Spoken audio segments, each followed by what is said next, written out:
Seja bem-vindo a mais um bate-papo online com o professor José Rômulo. Hoje vamos continuar com as nossas reflexões sobre o pensamento político ocidental. Começamos com Platão e vamos hoje para Marx e Engels, o pensamento político marxista. Quando falamos em Marx e Engels, estamos referindo a uma dupla de pensadores que vivem no século XIX. Começam a escrever por volta de 1845 até aproximadamente 1885. Logo, Marx e Engels são pensadores do século XIX, da Europa do século XIX. Analisam uma sociedade pós-industrial, uma sociedade onde o industrialismo, o capitalismo que havia iniciado lá atrás, no final do século XVII, século XVIII, estabelecendo como sendo o novo modo de produção, de geração de riqueza de uma sociedade, eles agora passam a analisar esse capitalismo a partir de um viés crítico. Marx e Engels fazem uma crítica ao capitalismo, e essa crítica é fundamental para entendermos o seu pensamento político. Por isso, ao apresentarmos o pensamento político marxista, precisamos fazer antes um passeio amplo pela sua teoria, por suas teorias.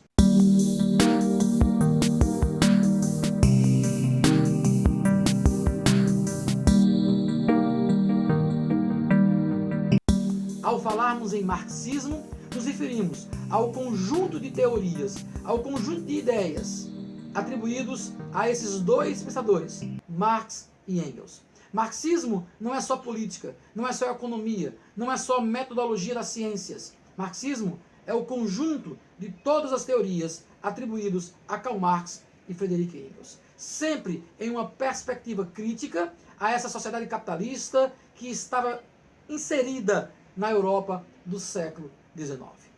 Ao falar de marxismo, logo nos vem à mente a ideia de um materialismo. Sim, Marx e Engels partem de uma concepção materialista da história.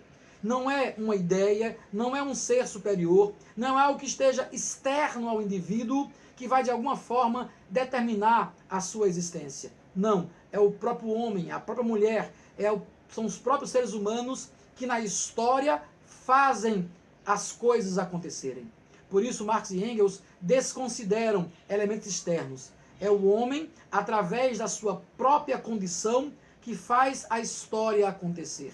E nessa leitura materialista, eles vão dizer que a história ela é composta de uma luta de classes. Toda a história humana é composta de uma luta entre opressores e oprimidos, dominadores e dominados. Essa relação dialética, daí materialismo histórico dialético, essa luta dialética entre opressores e oprimidos é o que faz a história acontecer. Toda a história da humanidade, ela é fruto de uma constante luta entre grupos opressores e oprimidos. No século XIX, no século em que Marx e Engels vivem, essa luta acontecia entre duas classes sociais, burguesia e proletariado. A burguesia, aquelas que detêm os meios de produção. A burguesia, aquelas que têm nas mãos as ferramentas que vão gerar a riqueza. E a classe trabalhadora, o proletário, apenas a sua força de trabalho. Então Marx e Engels nos traz um conceito, o conceito de classe social.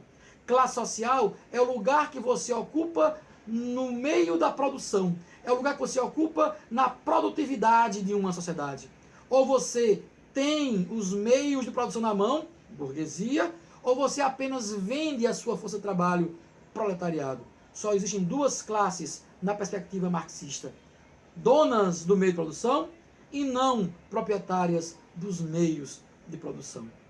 A classe trabalhadora, o proletariado, vende a sua força de trabalho para a burguesia, que paga pela força de trabalho e produz a riqueza. A riqueza produzida somando os meios de produção da burguesia com a força de trabalho da classe trabalhadora, gera um capital. O capital é toda a riqueza produzida em uma sociedade. Esse capital, na leitura de Marx e Engels, não é um capital socializado, não é um capital distribuído de forma igualitária entre trabalhadores e burguesia. Não.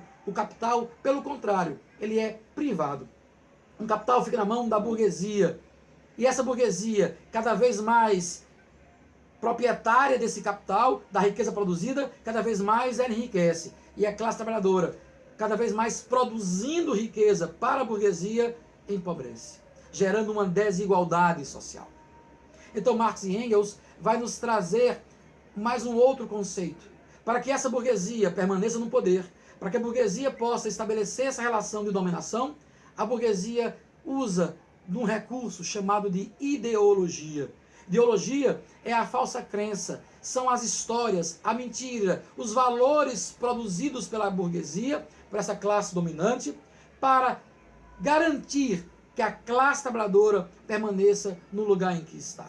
Então, uma consciência falsa, uma ideia falsa, valores construídos de forma a enganar a classe trabalhadora para que ela possa sentir-se feliz, livre, numa pseudo-propriedade, como se fosse dona do seu próprio valor, do seu próprio trabalho. A burguesia cria a falsa ideia para que a classe trabalhadora possa acreditar que ela é dona daquilo que ela produz, sendo livre pelo recurso que ela recebe da venda da sua mão de obra. Essa ideia que Marx e Engels constroem, esse conceito que eles vão construir, chamado de ideologia. A ideologia faz com que a classe trabalhadora permaneça no lugar onde está. Dessa forma, Marx e Engels nos apresentam dois níveis de sociedade. Nos apresentam dois níveis clássicos dessa sociedade capitalista que eles fazem a leitura na Europa do século XIX. Nós temos um primeiro nível, um nível básico, um nível que está na base da sociedade, e ele vai chamar esse nível de infraestrutura. Nesse nível estão as relações econômicas. É um nível de base econômica, onde toda a relação de produção, onde toda a dominação dos meios de produção fazem parte. A burguesia, então, dona dos meios de produção, ela manda nessa infraestrutura, na base estrutural de uma sociedade.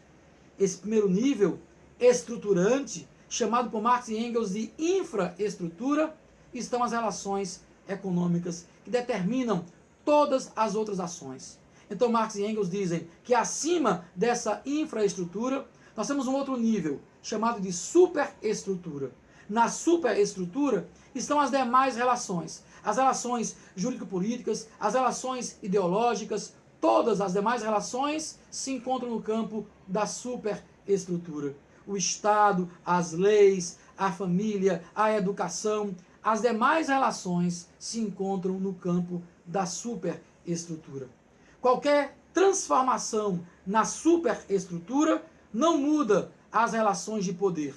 Qualquer transformação na superestrutura é apenas uma mudança, uma reforma. Mas quando se muda a infraestrutura, quando mexe na base da infraestrutura, nós temos uma revolução.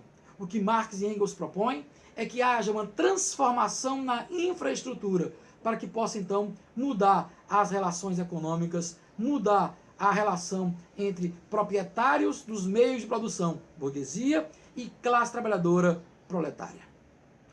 Esta burguesia, ela participou de um processo revolucionário.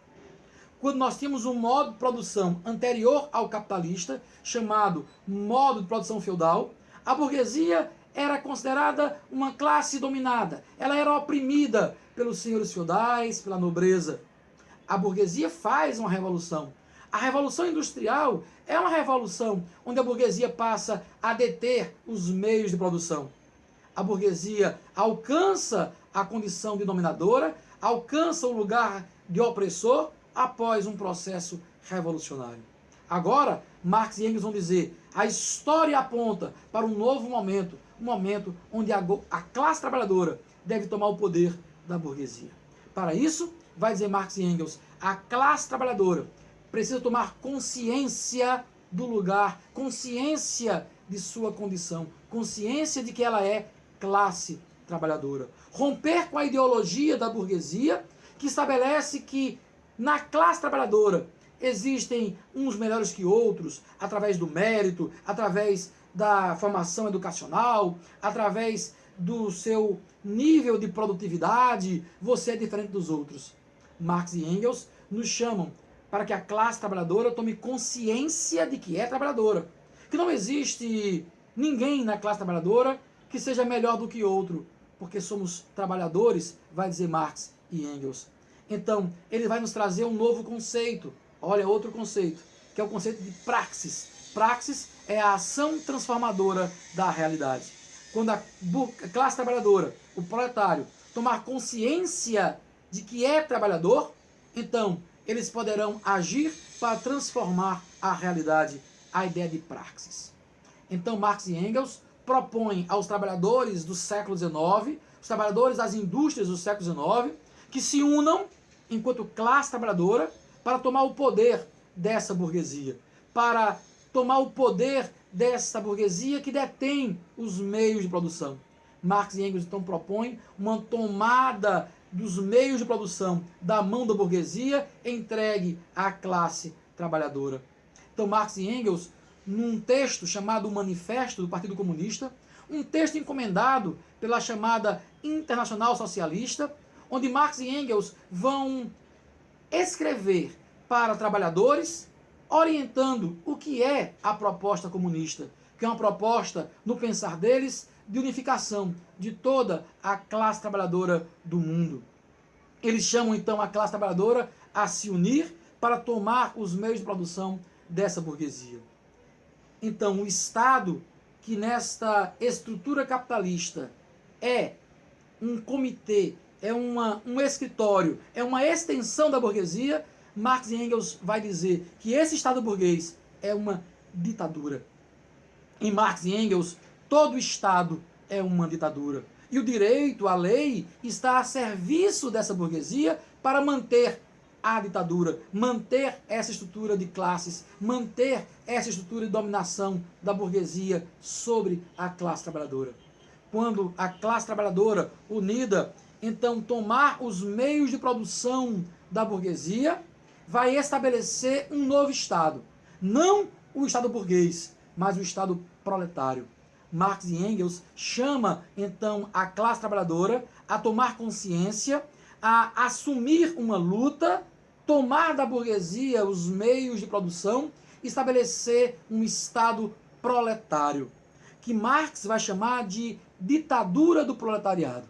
Engels, num dos prefácios escritos do Manifesto do Partido Comunista, chama de Estado de transição. Mas é o proletário que assume agora a direção do Estado. Percebam, se em Marx e Engels todo Estado é uma ditadura, também esse Estado proletário é uma ditadura.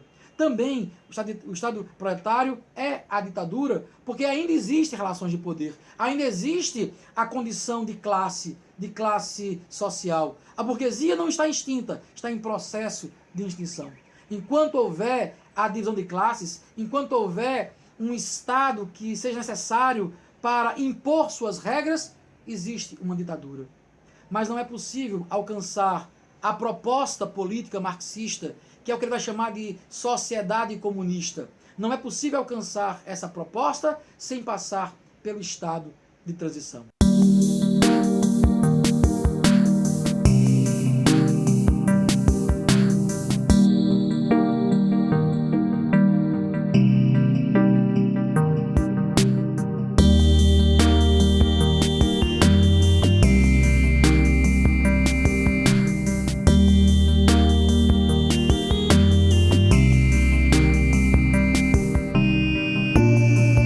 Após o fim das desigualdades, após a distribuição igualitária da riqueza produzida por essa socialização dos meios de produção, socialização do capital, alcança-se, vai em busca daquilo que ele vai chamar de uma sociedade comunista. Marx e Engels propõem uma sociedade sem Estado. E mais ainda, não é uma sociedade de uma localidade, de um país, não é um modelo para um país, Inglaterra, França, Estados Unidos, Alemanha, Prússia, não. Eles pensam no modelo que é para todo o mundo. A sociedade comunista não é uma sociedade de estados, porque todo estado é uma ditadura. esse modelo comunista proposto por Marx e Engels é um modelo de unificação de uma sociedade, onde voltaria a haver igualdade total, onde voltaria a haver a distribuição igualitária dos bens, a distribuição igualitária desse capital. Marx e Engels propõem um modelo igualitário de sociedade. Não vivido, não alcançado, as propostas de revolução no modelo marxista que aconteceram no século XX não alcançaram esse modelo proposto por Marx e Engels. Ficou apenas no chamado Estado de transição ou ditadura do proletariado. Marx e Engels nos apresentam uma sociedade onde o bem, onde o capital, onde a produtividade ela é socializada. Onde podemos ler a sociedade hoje? Como podemos ler a sociedade a partir da leitura marxista? Podemos ler a partir dessa ideia de desigualdade. Do que é que gera a desigualdade? De como o capital se estabelece na sociedade, gerando a desigualdade entre as classes. Podemos ler a sociedade a partir de um viés marxista, tendo como ideia a não consciência de classe, ou da proposta da ideologia de uma classe dominante que coloca a classe trabalhadora como se fosse uma classe que é dividida entre quem sabe, quem não sabe, quem pode, quem não pode, quem alcança determinados lugares e que não alcança. Podemos ler uma sociedade contemporânea pelo um viés marxista a partir da dominação de uma classe sobre a outra. Marx e Engels é um óculos. Marx e Engels nos apresenta um óculos, nos apresenta uma proposta de leitura de sociedade, que vai ser importante quando compreendermos os modelos, as propostas das chamadas democracias socialistas. É a melhor? É a pior? Não sei. É você que vai poder fazer essa análise. Se é a ideal, também não sei. É um óculos, é uma leitura que eu e você podemos fazer de sociedade. Da mesma forma que podemos ler a sociedade por uma leitura robesiana de um Estado absoluto ou de uma leitura liberal proposta por Locke. Locke é a melhor leitura? A proposta liberal é a melhor que nós temos? Não sei. É você através da sua leitura, é você através do aprofundamento dos textos vai poder tomar então as decisões. Mas Marx e Engels nos apresenta uma leitura de sociedade importante para compreendermos o capitalismo, não só do século XIX, não só do século XX, mas também o capitalismo contemporâneo. Entendermos esta divisão de classes, entendermos esta luta de classes em que ele apresenta como sendo o motor da história. Marx e Engels nos apresentam propostas para lermos a realidade existente. Assim, concluímos essas reflexões sobre os pensadores, sobre os teóricos, alguns teóricos do mundo ocidental, começando com os gregos, indo até Marx e Engels. Teremos um segundo bloco do nosso bate-papo online, onde outros temas vão ser trazidos. Vamos pensar sobre o conceito de Estado, vamos estudar futuramente sobre a proposta da democracia liberal a partir de Alex de Tocqueville. Depois, vamos ver os modelos liberais, socialistas, absolutistas do século XX e começarmos a pensar a democracia. Qual é o futuro da democracia a partir de Norberto Bobbio, as propostas, as reflexões que Bobbio vai fazer sobre a democracia. E então, olharmos um pouco para a democracia brasileira, fazer aquilo que nós lá atrás chamamos de ciência política, que é analisar fatos, fenômenos e estruturas políticas a partir de elementos reais, concretos, usando assim uma metodologia específica para compreender essas coisas. Obrigado a você por acompanhar esses estudos, obrigado por se inscrever no canal, se não o fez, faça ainda, e obrigado por acompanhar o nosso bate-papo online. Vamos seguindo, continue conosco, curta esse vídeo, inscreva-se no canal para continuar com as nossas reflexões. Muito obrigado, até o próximo vídeo, que semana que vem vai estar no ar. Obrigado.